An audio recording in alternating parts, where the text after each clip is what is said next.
बिस्मिल्लाहिर्रहमानिर्रहीम। अस्सलाम वालेकुम। आज हमारी इस सीरीज़ का 18वां लेक्चर।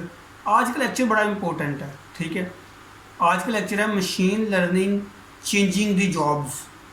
गौर कीजिएगा, machine learning changing the jobs. मैं चेंजिंग द जॉब्स कह रहा हूँ, रिप्लेसमेंट जॉब नहीं कह रहा, ठीक है। क्योंकि मुझे बहुत ज़रा जो क्यूरीज आई, वो मुझे लोगों ने ये पूछा कि आप आर्टिफिशियल इंटेलिजेंस पे काम कर रहे हैं, आप रोबोटिक्स बनाएंगे, फोर्थ इंडस्ट्रियल रेवोल्यूशन पे काम करेंगे, तो उससे तो अनएम्प्लॉयमेंट आ जाएगी, रोबोट्स काम करेंगे। तो मैंने उनको ये बताया कि उस वक़्त के लिहाज से जो उन चीज़ों को जानता होगा उसकी जॉब्स रिप्लेस नहीं होंगी, सिर्फ काम करने का तरीका जो है वो बदल जाएगा। इसी तरह machine learning can change the jobs. इसकी दो तीन एग्जांपल हैं जो मैं आपसे शेयर करूंगा और आपको बताऊंगा जी किस तरह जो है ना ये पॉसिबल है। अब देखिए, आपके पास सेल फोन है, ठीक है। जो सुपरवाइज लर्निंग की एग्जांपल पहले मैंने दी थी, वो मैंने आपको ऑनलाइन एड्स के ज़रिए दी थी। अब आपके पास सेल फोन है, ठीक है। अब आपके पास जो सेल फोन है उसकी 128 GB मेमोरी है, आपको मेमोरी की कोई प्रॉब्लम नहीं। और जो मेरे पास सेल फोन है उसकी 8 GB मेमोरी है। अब वो मोबाइल कंपनीज़ के जो मुख्तलिफ आपको SMS आते हैं जो इरेलीवेंट होते हैं कि जी हमसे ऑनलाइन जॉब जो है वो स्टोरेज खरीद लें, या कुछ ऐसे SMS और एड्स आते हैं जो कि आपके रेलिवेंट नहीं होते। इससे क्या होता है, यूज़र जो है वो इरिटेट हो जाता है और कंपनी के बहुत सारे ज़्यादा जो ह्यूज जो रिसोर्सेज हैं वो भी यूज़ होते हैं। इनको रिप्लेस हम लोग मशीन लर्निंग से कर सकते हैं कि अगर हम लोग मशीन लर्निंग यूज़ कर लें तो इसकी वजह पता क्या होती है कि जो कंपनी के पास आपका डाटा होता है ना, वो कोई प्रायोरिटी डाटा नहीं होता, वो मशीन लर्निंग डाटा नहीं होता, वो सिंपल डाटा होता है, यूज़र डाटा। अगर हम लोग इसमें मशीन लर्निंग इन्वॉल्व कर लें तो क्या होगा कि देखें, अगर आप एडवर्टाइजमेंट पसंद करते हैं तो जो मोबाइल कंपनीज़ हैं वो आपको उसी तरह की एडवर्टाइजमेंट दिखाएंगी। आपको मोबाइल कंपनीज जो हैं वो उसी तरह का मटेरियल के SMS करेंगी और इस तरह मामला जो है वो सॉल्व हो जाएगा। जिस तरह उनका क्वालिटी कंट्रोल का एक होता है कि आप लोग एक फैक्ट्री में गए हैं तो वहाँ पे देख रहे हैं कि जो क्वालिटी कंट्रोल सिस्टम है वो मैनुअली चेक किया जा रहा है। तो अगर हम लोग मशीन लर्निंग इसमें इन्वॉल्व कर लें तो वो मैनुअली चेक होने की बजाय वो ऑटोमेटेड चेक होगा।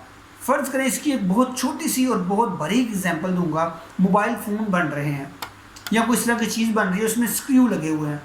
अब अगर ह्यूमन जो है वो उनको क्वालिटी कंट्रोल को चेक करेगा तो वो हर एक पीस को पकड़ के उसके जो स्क्रू हैं उनको चेक करेगा टाइट हैं या नहीं टाइट।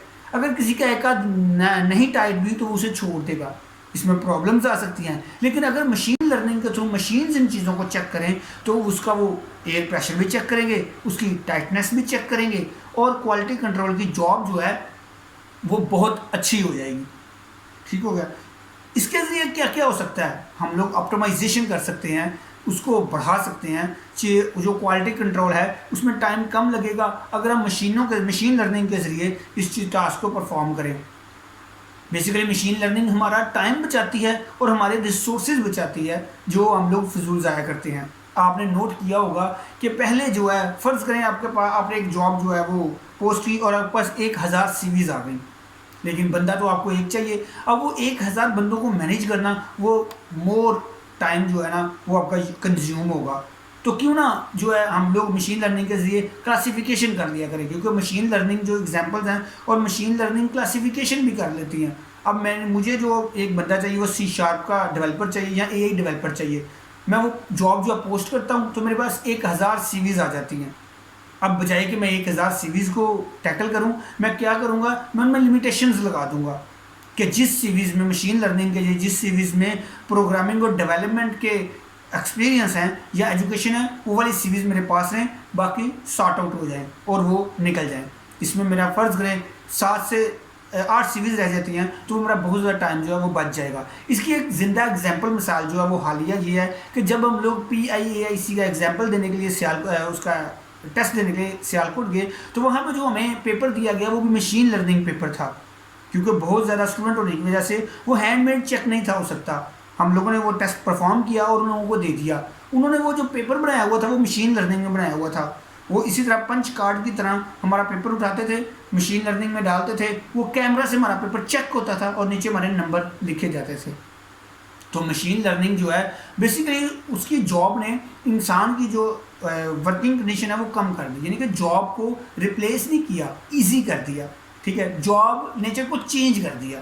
पहले पेपर चेक होते थे कि वो एक एक को पढ़ना पड़ता था, ठीक है, क्वेश्चन को पढ़ के उसका आंसर देखना पड़ता था, ठीक है। लेकिन जो अब एआई का पेपर हुआ है ना हमारा, वो उन्होंने मशीन लर्निंग की तरह पेपर तैयार किया, ठीक है। वो इतना सा एक पीस था, उसके ऊपर क्वेश्चन लिखे हुए, 7 आंसर लिखे हुए थे, हम लोगों ने उसके ऊपर टिक करना था। अब उन्होंने क्या किया, उसको चेक करने के लिए ना मशीन लर्निंग को, एक मशीन मॉडल को इस तरह ट्रेन किया कि हम लोग एक आपको पेपर देंगे, उसको अपने विजुअल इफेक्ट डालना है, ठीक है, मैपिंग करनी है। अगर उसके क्वेश्चन और आंसर बिल्कुल ठीक है तो उसने नंबर लगा देने हैं। बाकी कैट नॉट कैट की तरह लेबलिंग जो मैं आपको पीछे बता चुका हूँ, ठीक है। इस कॉन्सेप्ट को डीपली समझे।